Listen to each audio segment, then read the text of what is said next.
Good morning. Good morning. Good morning. Good morning. This is working.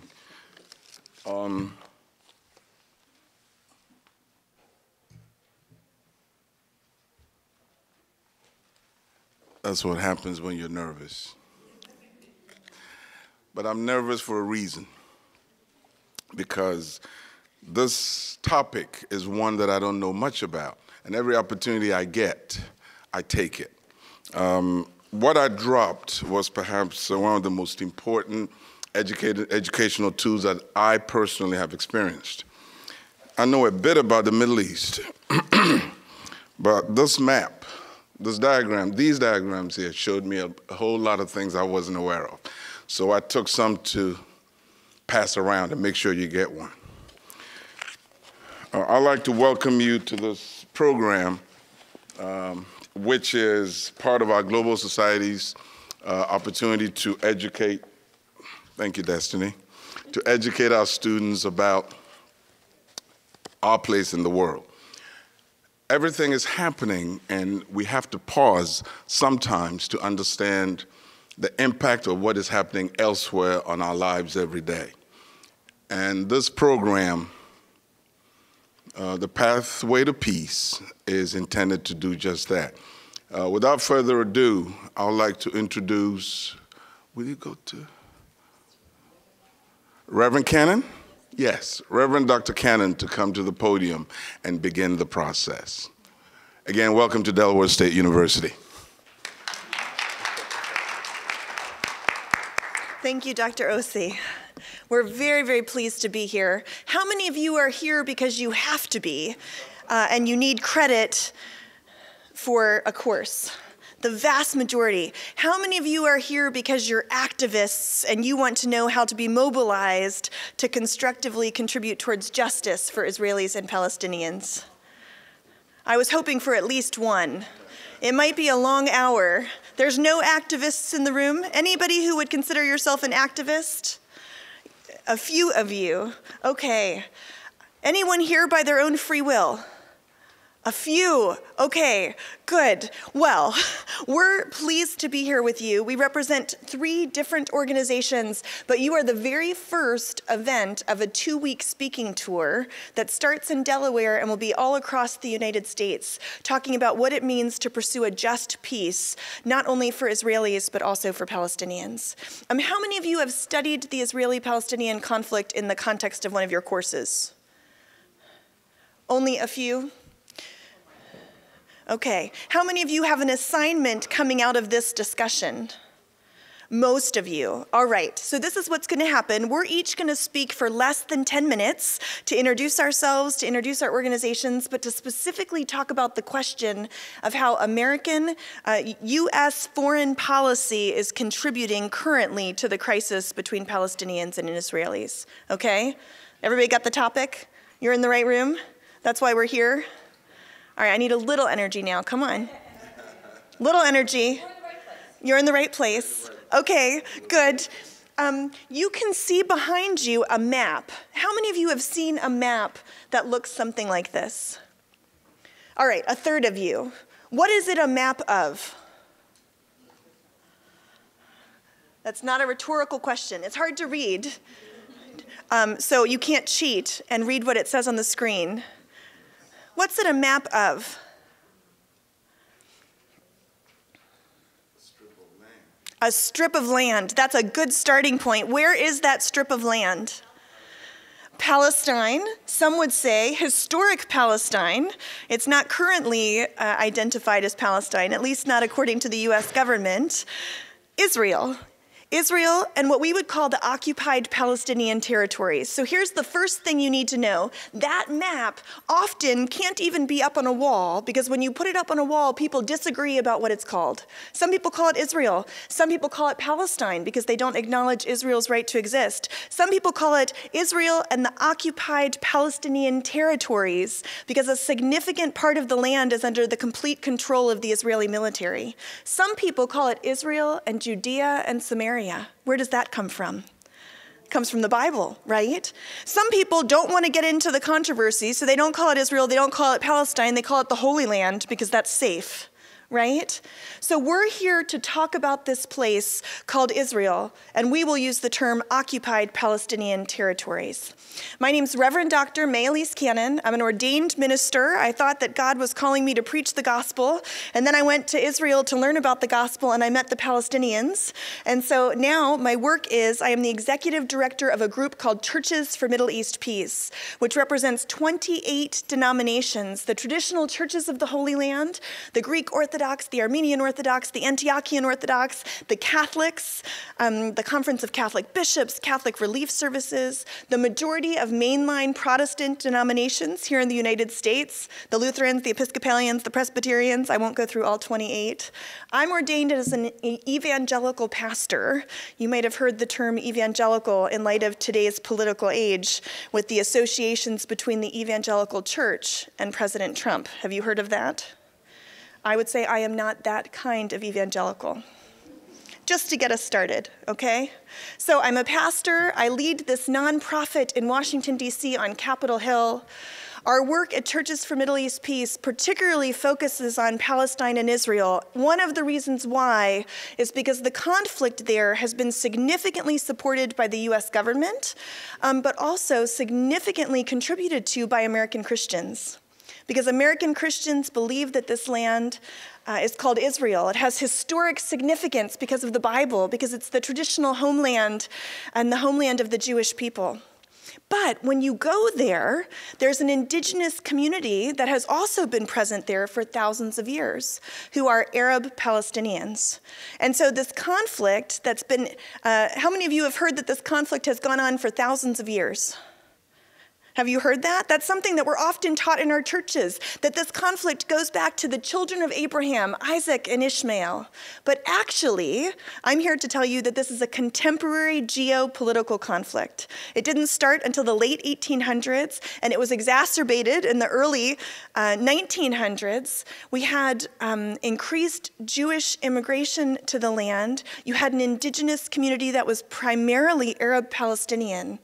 And so you had these current political realities, and we don't have time in my 7 minutes to go through a history of the geopolitics of the Israeli-Palestinian conflict. But I think it's important to know that it is a contemporary conflict. So I'm going to skip from the 18th century and from the early 1900s, and I want to talk to you about some of the current realities.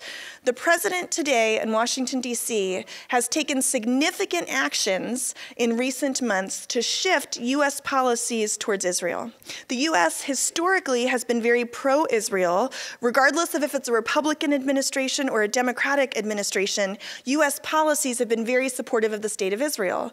The U.S. government says it's the only democracy in the Middle East, for example. One of the reasons for U.S. support for Israel is because over the decades of the Cold War, the U.S. wanted to have a center in the Middle East against Russia during the Cold War. And so we wanted Israel to align with us because of our own political goals in the Middle East. Well, does anyone know what's happened in the last 6 months to a year, according to our president, related to Israel? There were some big shifts. Can anyone name one of them? The what, I'm sorry? So there's not been anything particular to the border except for maybe the identification of the land. So we talked about, what do you call this map behind me? And I used the word occupied Palestinian territories. Since 1967, East Jerusalem, the West Bank, and Gaza have been occupied Palestinian territories because they're controlled by the Israeli military. Under the current administration and President Trump, the term occupation has almost been removed from the U.S. Human Rights Report. It used to appear dozens of times, and in this last year's report, it only appeared 5 times. So even the designation of the land has shifted. Other things that we know about what the Trump administration has done? Yes, please. That's exactly right. One of the main things the Trump administration has done is they moved the U.S. Embassy from Tel Aviv to Jerusalem. Historic global international law and policy has said Jerusalem can't be the capital of Israel until there's a negotiated settlement between Israelis and Palestinians. So Jerusalem was determined to be a final status issue. There is no country in the world, at least up until this last December and President Trump's announcement, there was no country in the world world that had their embassy in Jerusalem. All of the international embassies, in terms of foreign relations between countries and Israel, were in Tel Aviv. Until December 6th, President Trump made the announcement that he had promised that we were going to move the U.S. embassy from Tel Aviv to Jerusalem. This is hugely significant because the Palestinians want East Jerusalem to be the future capital of a Palestinian state. There are two other things that we're going to talk about. One was the moving of the embassy. The second thing is the Trump administration has cut all humanitarian assistance to Palestinians. There's two different buckets for these funds. One of these buckets is called UNRWA, which is the UN refugee agency that responds to the needs of Palestinian refugees. The Palestinian refugee population today is more than 5 million refugees. Many come from 1948, when the State of Israel was established, and the Arab-Israeli War of 1948. Many of those refugees come from another war that happened in 1967. But that refugee population today of more than 5 million refugees has this agency called UNRWA that responds to their humanitarian needs by providing education and basic fundamental humanitarian assistance. The U.S. previously funded 1/3 of all funds for UNRWA. And President Trump just said he's cutting those funds. I had a meeting at the White House 2 weeks ago, and I was just at the State Department in the last couple of days, and the administration insists that the funding is not cut, that it's just being reallocated or that it's under review. But the reality is these children in hospitals and schools don't have the money that they need to actually be able to function. So that's the second thing we wanted to talk about. And then the third thing we wanted to talk about is the Trump administration made the decision to close the PLO mission in Washington, D.C. PLO stands for the Palestinian Liberation Organization. It was the diplomatic mission of the Palestinians in the United States. We, as the United States, don't recognize Palestine as a state, so the mission is not called an embassy. It's called a mission because of its diplomatic status. And the person who headed that was a gentleman named Hussam Zomlat, who the Palestinians call Ambassador Hussam Zomlat, and the Americans call the Special Representative. And so the US government just determined to shut down the PLO mission, which essentially means they're shutting down diplomatic conversations with the Palestinians. So this is deeply disconcerting in terms of prospects for peace. So those are the three things that we were asked to talk about. I have the great privilege of introducing you to two special guests who come to us from the Middle East. One comes to us from Israel. The other one comes to us from Palestine, as many countries in the world would identify, or we would say from Bethlehem. Not Bethlehem, Pennsylvania, but the Bethlehem, where Jesus was born.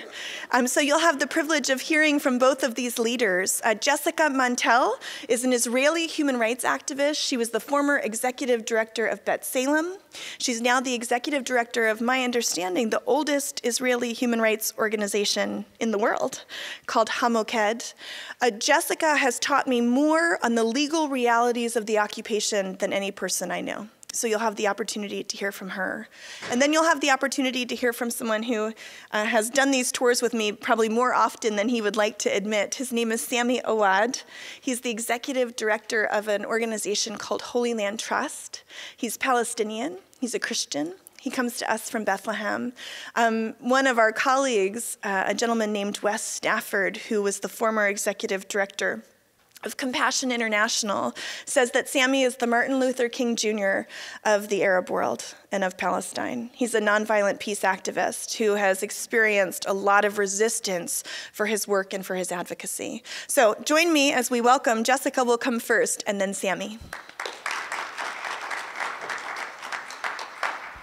Hello, thanks for having me here.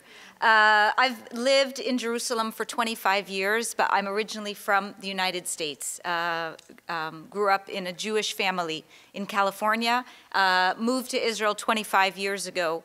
You know, for American Jews, when we think about Israel, it's you know, making the desert bloom and, you know, a country that reemerged after 2,000 years of the Jews in exile. And I came to Israel for the first time when I was 16 years old. And the Israel that you're introduced to as a 16-year-old American Jewish kid is, you know, like the perfect really a flower blooming in the desert and a light unto the nations.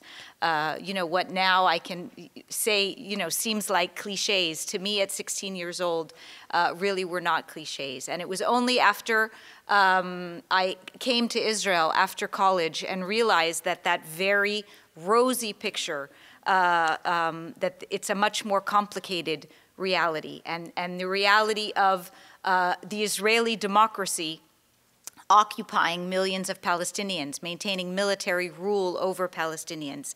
And for me, the only way to reconcile that was to look for ways to bring that reality closer to the ideal of Israel that I fell in love with at the age of 16. And so I've been very lucky to be active for 25 years in the Israeli human rights movement, which is maybe small and doesn't represent a majority of the Israeli public, but is, dozens of organizations and thousands of Israelis that are committed to ensuring justice and human rights for Palestinians. And my organization, Hamuked, is focused on primarily legal aid to Palestinians and the issues that we are addressing.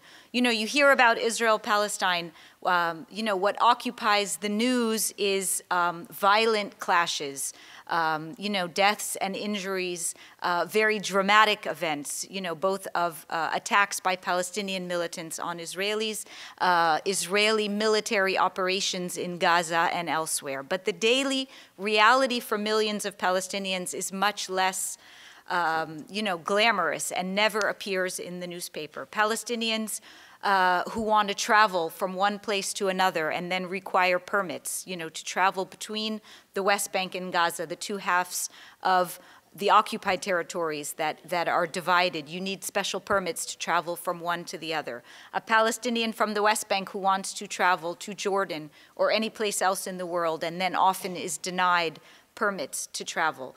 Even people who want to live together, a lot of our work has to do with residency status, people to have, a Palestinian Jerusalemite to have the right to marry who they want to and form a family and live together. All of those very, day-to-day things that we can all take for granted, Palestinians can't take for granted. And then my organization is providing legal aid, petitioning the Israeli courts in order to help people realize those rights. And the good news is that most of our cases are effective.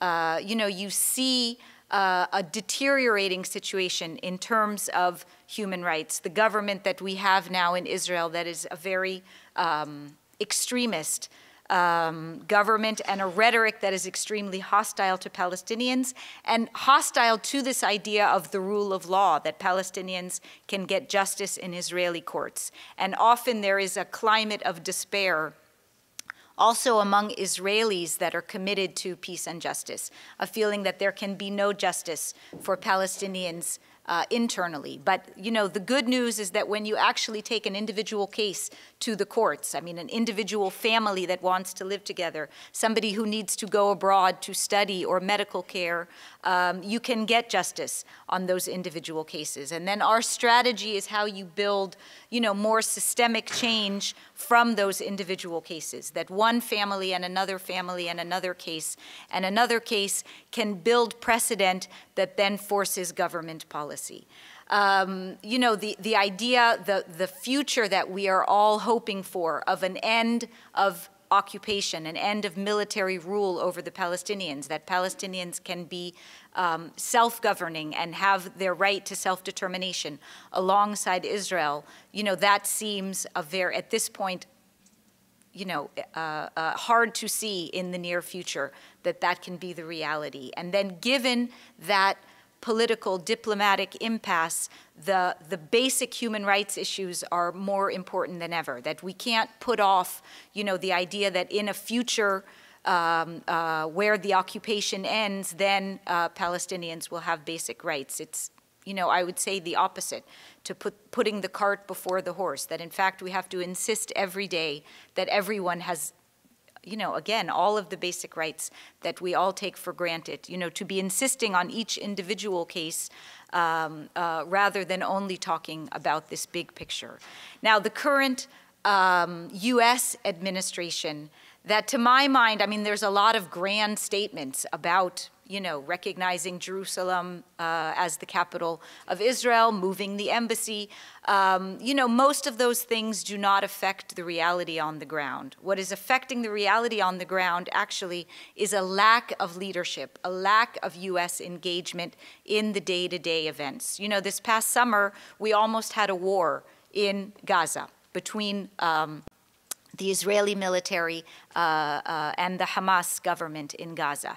And the reason, you know, in previous, you know, U.S. administrations, it would have been U.S. leadership that would step in and negotiate between the Hamas forces in Gaza and Egypt and the Israeli government, you know, and Europe and Russia. Instead, it was the UN coordinator who stepped in and played the role, you know, instead of the U.S. Secretary of State or a special envoy from the U.S. So that's one small example. You know, this administration has really created a vacuum that all sorts of issues that, I mean, I think it's globally, but certainly in terms of Israel-Palestine, that we would go to, you know, the U.S. Embassy or the consulate in Jerusalem or the State Department and expect you know, engagement on the day-to-day issues. Today, you don't have that at all. And that is dangerous because the reality, although the situation seems relatively calm, the reality is not stable. I mean, the fact that the Israeli democracy is ruling over millions of people who are not part of that democracy, that's not a reality that can continue. And then you know, the whole world expects and needs the U.S. to play a positive leadership role. And in fact, the opposite is happening. I mean, to be cutting off funding to UNRWA and other Palestinian humanitarian projects, obviously it's catastrophic for the Palestinians, but it also is really dangerous for Israel. I mean, what is that humanitarian aid? That kids would be in school rather than roaming the streets, that people would get immunized for cholera. I mean, you know, to think that Israel wouldn't want our neighbors to be you know, healthy and prosperous, and that wouldn't be in Israel's interest is completely misguided. So I would stop there, but of course welcome, you know, that we could have more questions and comments on these issues after Sammy speaks.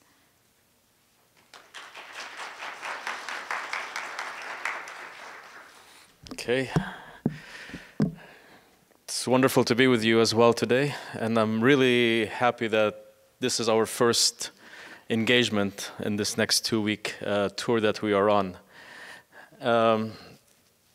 Yeah, in 7 minutes, what can we talk about and share about the conflict? But I think it's very important. I want to answer sort of one question. Why should this be of any interest to you? I mean, there are conflicts happening all over the world, and there are people fighting each other in many places. Why does it matter to us as Americans what is happening there? And why should we get involved? And why should we put any effort, especially even like what May said, these people have been fighting each other for so long. Why should we even do anything about it? If they can't even figure out what's going on, they can't resolve it, why should we be involved? And I think this is why we are here today, to share with you, and this is part of the speaking tour, is to say that American policy has had a very big effect on our lives. In addition to our struggle as Palestinians and Israelis in this conflict and occupation we are living in, it has been, in my opinion, U.S. policy that has sustained the situation that we are living in longer than it should have been. In many other countries, the U.S. policy actually shifted and changed where it led to a peaceful solution of these conflicts. If we look into South Africa, for example, and apartheid, for the longest time, the U.S. government wasn't involved, did not get involved, but at a certain point, there was enough pressure that mobilized within the American society, within organizations, within churches in the U.S. that said we cannot leave this issue unresolved. And therefore, even the U.S. policy started shifting towards South Africa, and that helped lead to the end of apartheid. And the U.S. policy has been involved in bringing peace agreements also between Egypt and Israel, between Jordan and Israel. But so we need to ask the question, why hasn't US policy helped us change our reality in where we live in as Palestinians and Israelis?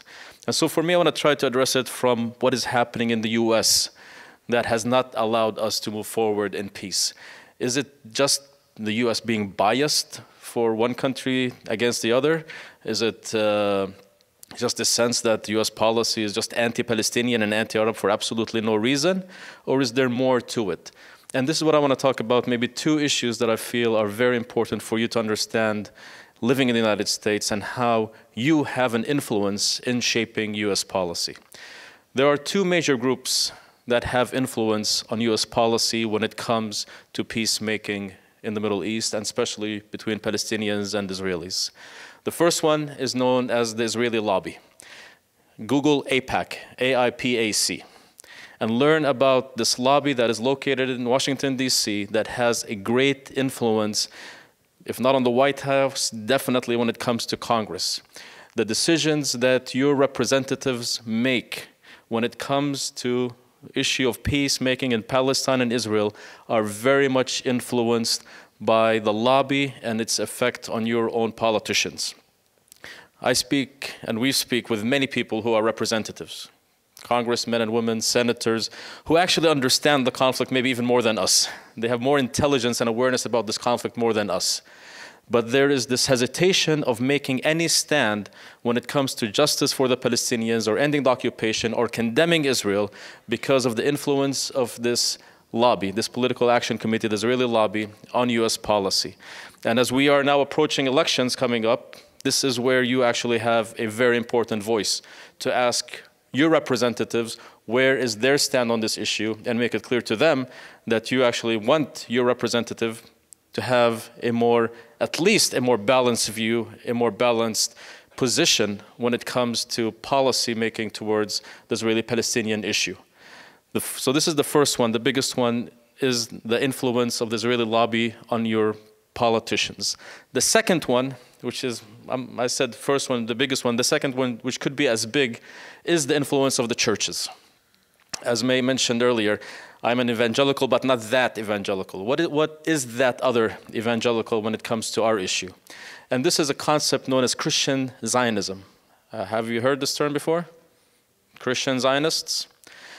So you may not be aware of this, but many of the Christians that live in the United States are very much influenced by a theology which is called dispensationalism or end times theology, that actually believe as part of their theology that the Jewish return to the land is a fulfillment of prophecy that is going to lead to the second coming of Christ, and therefore we need to support Israel no matter what Israel does.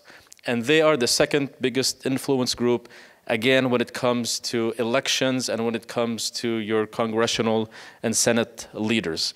And that is a voice that also needs to be countered, because these people who are in representatives' offices are hearing continuously these voices from the Israeli lobby and from Christian Zionists that say, do not vote anything against Israel, or we will not vote for you, or we will not support you in the next elections. So this is a big reason why we come here, because the real core, when we really look at it, the only country that we think could have any influence on Israel to change its policies, to change its behaviors towards my people, the Palestinians, is the United States. Israel is not going to listen to anybody else. And so if the United States does not take a position that is more balanced, that is more as a broker for peace, not one-sided, in a sense, we will never really achieve a real political settlement to this conflict.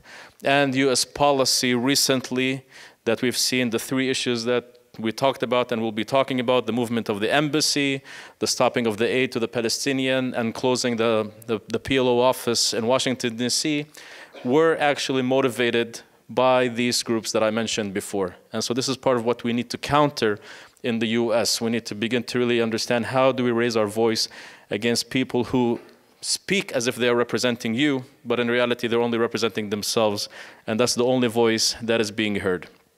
For us as Palestinians, when we talk about the occupation, and this is a word you've heard, it's really important, and Jessica mentioned a little bit, what does it mean for us living under occupation?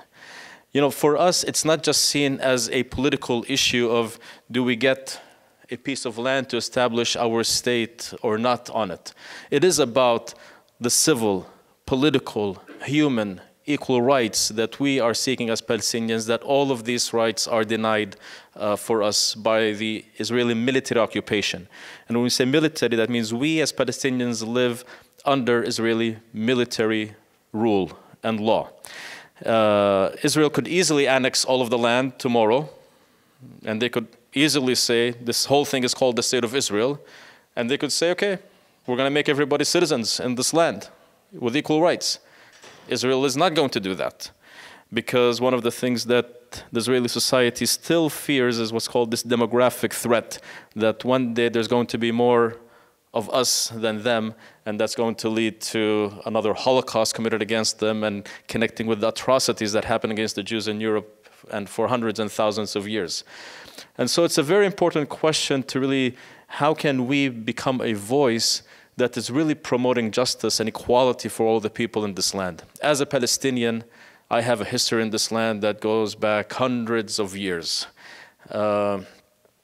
Jokingly, when I speak in churches in the United States, one question I get all the time after I finish my speech, the first question usually asked by somebody in the church, and it's usually a white person, when did you convert? You know, the assumption is that all Palestinians are Arabs, which is true, but all Arabs are Muslims, which is not true. And so they begin by saying, okay, so you're a Muslim who converted to become a Christian. This is why you are a Palestinian Christian. I say, yeah, our family probably did convert, and my family probably converted 2,000 years ago, you know, during the time of Christ, you know, with the disciples.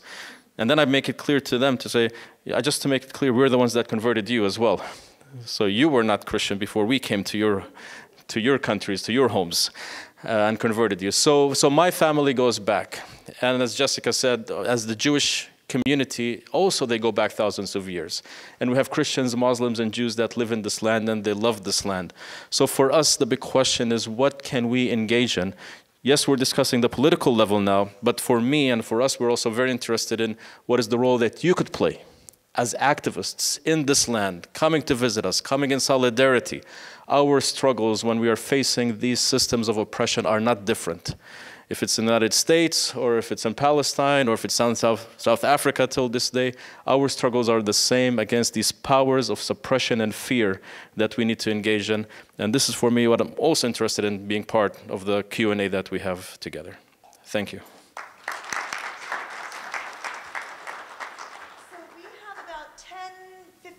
Or so, we do want to each be able to share with you something you can do, but we wanted to be able to have a conversation a bit, and so we wanted to hear some questions that you might have. Sorry, I could. You can hear me, or do you can hear me okay? Yeah. Questions? Yes.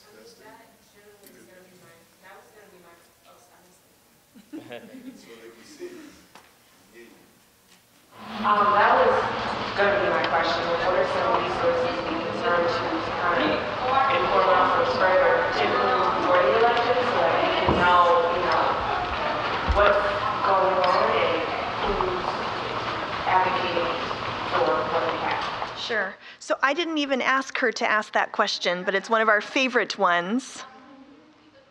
Oh, repeat the question. The question was essentially, what can we do? Where can we learn more? What resources might there be available? And so we're actually going to pass a sign-in sheet around. If you're interested in joining our mailing lists, we would put you on all 3 of our mailing lists, and then you can go and select which ones you want to be on long-term, but we're going to pass that around. And so one of the resources Churches for Middle East Peace provides is once a week, every Friday, we curate news sources, and we pull out the top 6 to 8 articles of what you need to know about the current realities, right? So right now there's a Bedouin village called Khan al-Ahmar that is under threat of demolition and being displaced. That's something to know about. Just last week, there was an American Palestinian student who wanted to study at Hebrew University. Her name's Lara Al-Qassem. And Lara was trying to study at Hebrew University, but was not initially allowed into Israel because she is an activist who supports something called BDS, Boycott, divestment and sanctions. It ends up, she was held in detention for 16 days, and the Israeli High Court decided to allow her to study, and so they gave her access. But those are the types of things on our newsletter. I'm sure Hamoked and Holy Land Trust have newsletters as well. And we will give you things that you can do before we close. But other questions?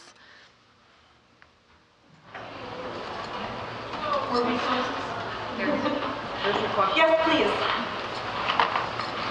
Thanks for the talk. Can you speak to what you mean by a balanced view or a balanced position by the United States government? I'm saying this against the backdrop that you recall the previous administration was also accused of trying to influence the election in Israel because they were anti-Israel. So what exactly is your vision of a balanced position? And then if you could also speak to the idea that some organizations perceive Hamas as a terrorist group. I take the first and you take the second. I mean, I would say balance, the idea of pro-Israel being contrary to pro-Palestinian is, I think, the first misconception. To say that someone is pro-Israel, what is harmful to the Palestinians is not in our interest as Israelis. And a balanced perspective is first, from the perspective of universal human rights, to recognize that every person living there has the same basic rights. I think it's easy to label people who want to silence criticism and activism, then can easily label you in ways that silences, just for saying Palestinians have the same basic rights as Israelis have, somehow that makes you anti-Israel, right? Or to be supporting Palestinian rights somehow is anti-Israel. In fact, the exact opposite is the case. To my mind, the only existential threat that Israel faces is its continued military rule over the Palestinians. People who have the best interests of Israel at heart have to be working for self-determination and basic rights for Palestinians because they deserve the same rights as everyone else and because it's in Israeli interest as well.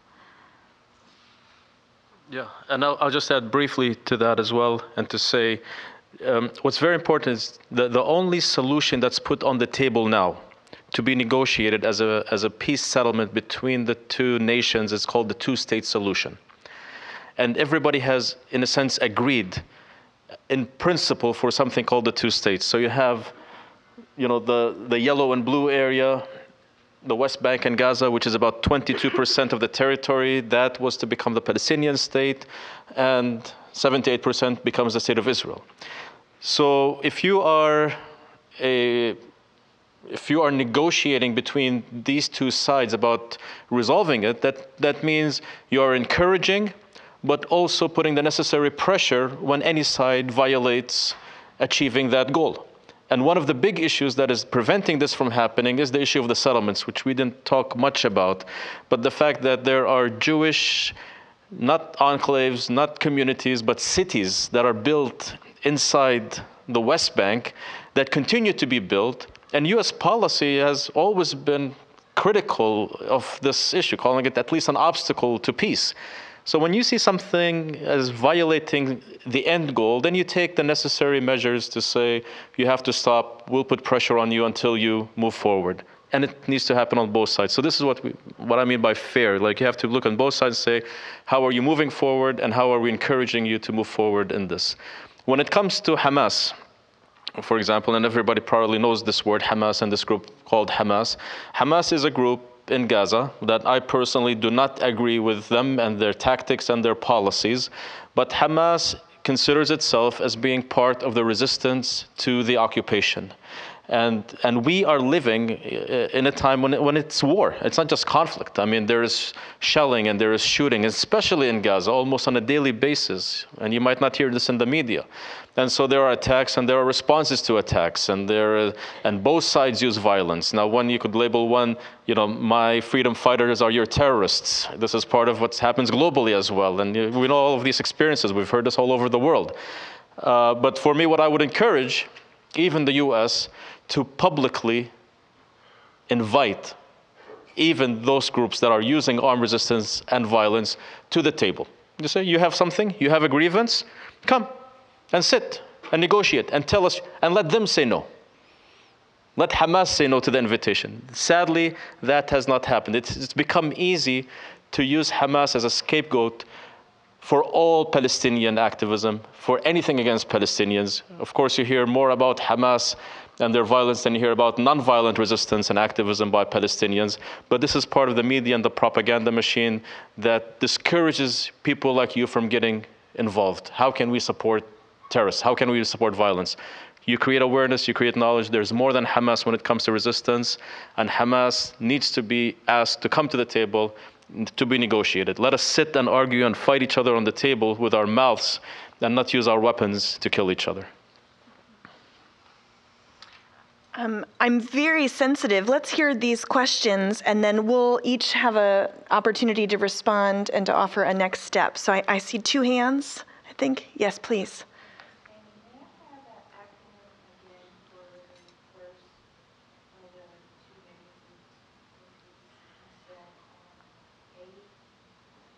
AIPAC, A-I-P-A-C. AIPAC, the Israel lobby, and then Christian Zionism. And Christian Zionism, yes. One particular organization is CUFI, C-U-F-I, which is Christians United for Israel. Christians United for Israel. Yes, please.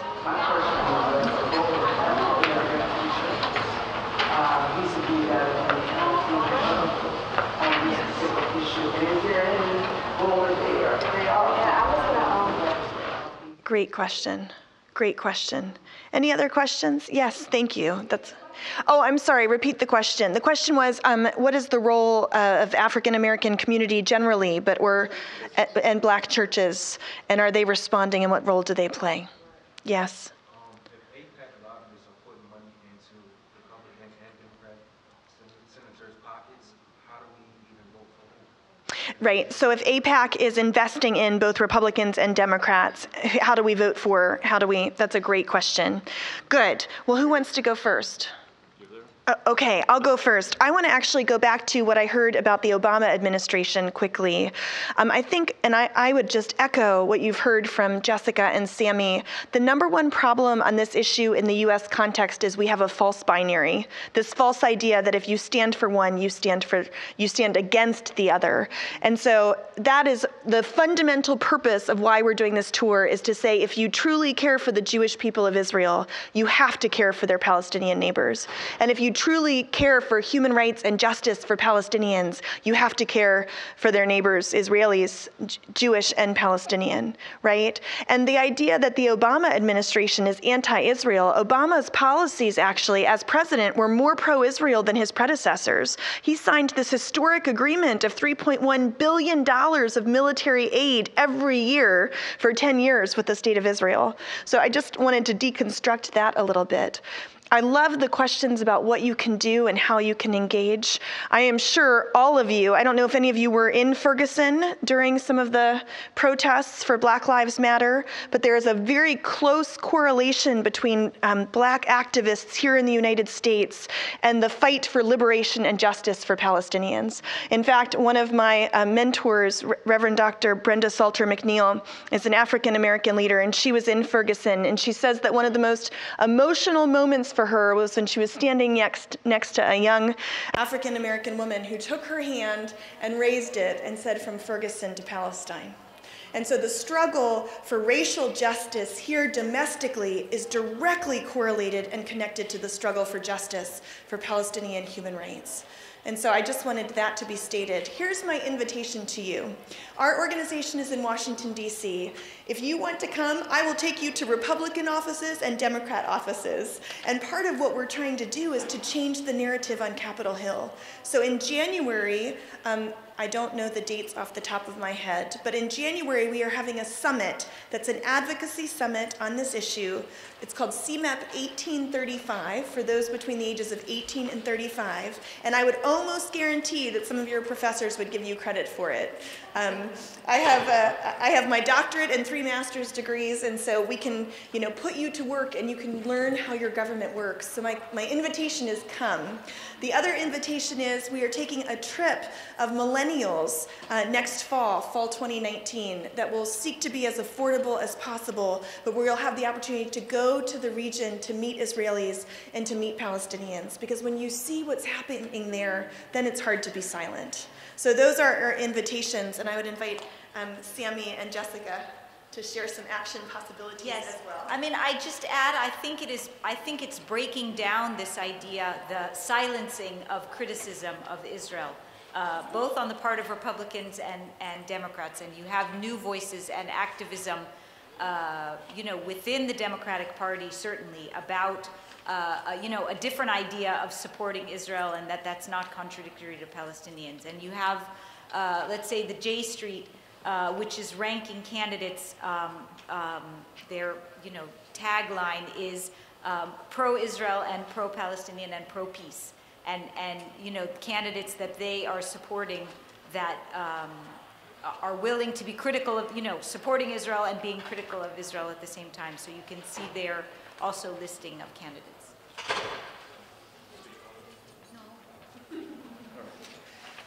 Okay.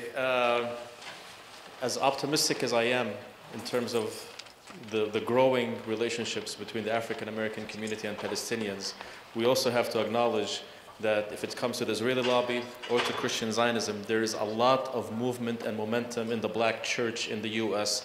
not to support the Palestinians. There are trips that are paid for completely by the Israeli government and the Jewish lobby here that take African American pastors to see one-sided narrative and to support Israel. They compare the exodus of the Jews to the African struggle in the United States, and they say, your struggle as African Americans is the same as our struggle as Israeli Jews. And so it's very important to be able to counter these voices within your churches.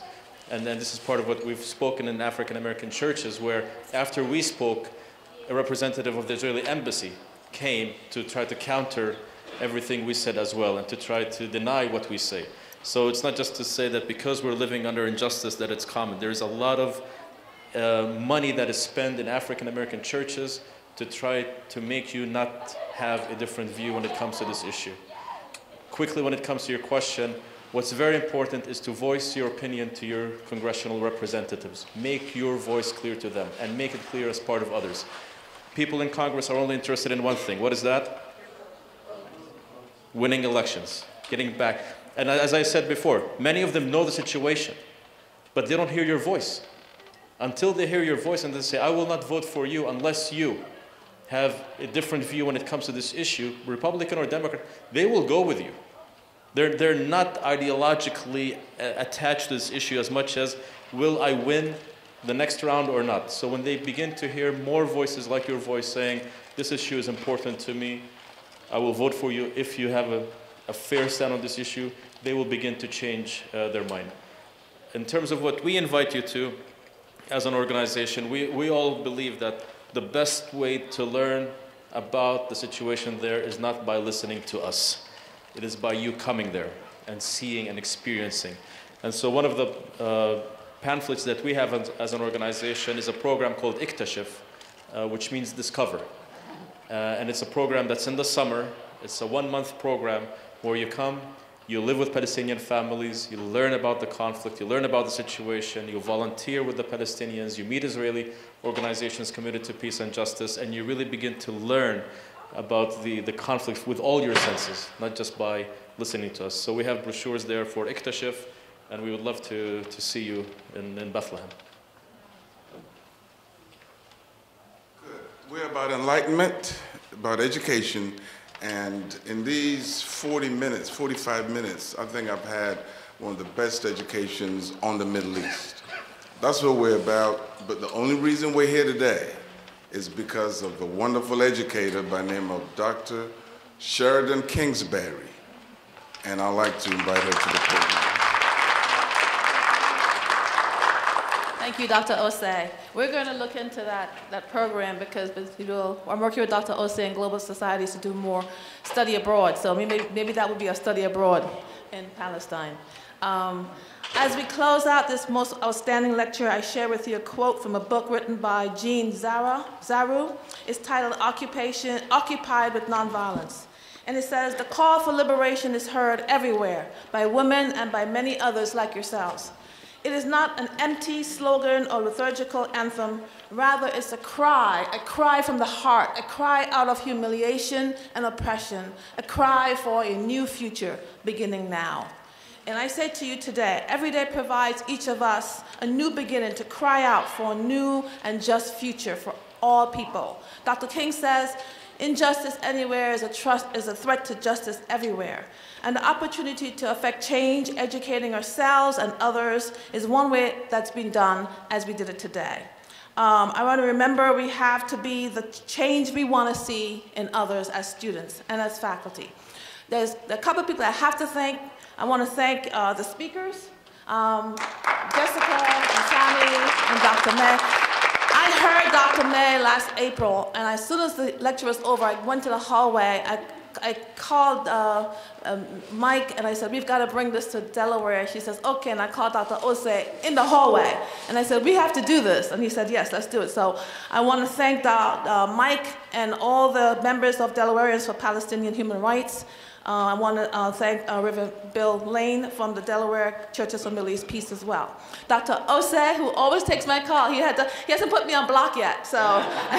And the faculty and Global Societies who enthusiastically agreed to collaborate on this wonderful lecture. My partner, Dr. Siobhan Dotton, who's not here today, and the faculty in the Department of Social Work, led by our chair, Dr. Kelly Ward.